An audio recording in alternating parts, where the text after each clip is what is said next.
Today we are going to be talking about cell transportation. Cell transportation is either passive or active. Passive transport is transport across the cell membrane that does not require energy and it goes down a concentration gradient.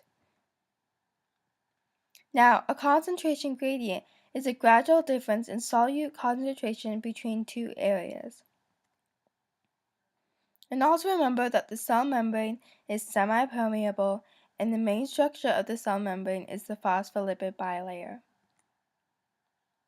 The phospholipid bilayer is made up of hydrophilic heads and hydrophobic tails. So back to passive transport. Diffusion is an example of passive transport. There is simple diffusion and facilitated diffusion. Then there is also osmosis. Diffusion is the movement of molecules from an area of high concentration to an area with a lower concentration. In this diagram, you can see that over time, diffusion balances out the two areas of concentration. The first type of diffusion is simple diffusion. Simple diffusion is the unassisted passage of small hydrophobic nonpolar molecules from high concentration to low concentration.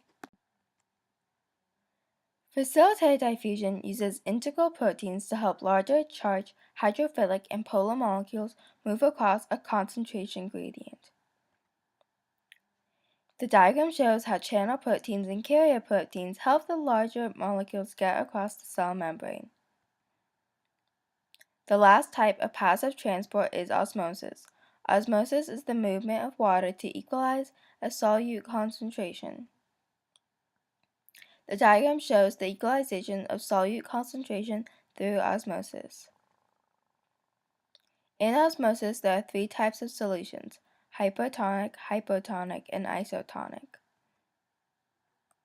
Hypertonic is where there is less water and more solutes. Hypotonic is where there is more water and less solutes. Isotonic is the middle, where there are equal amounts of both water and solutes. Active transport is transport against a concentration gradient that requires a chemical energy. The diagram shows endocytosis and exocytosis. Endocytosis is the import of molecules and particles into the cell by folding the cell membrane inwards. There are three types of endocytosis: phagocytosis, pinocytosis, and receptor-mediated endocytosis. Phagocytosis is when large molecules or other cells are eaten by engulfing them. Pinocytosis is when small, dissolved substances and liquids are taken up by a cell. Receptor-mediated endocytosis is a process that recognizes and targets a specific substrate through the help of integral membrane proteins on the cell membrane surface. Exocytosis is the export of substances from the cell through a vesicle that fuses with the cell membrane.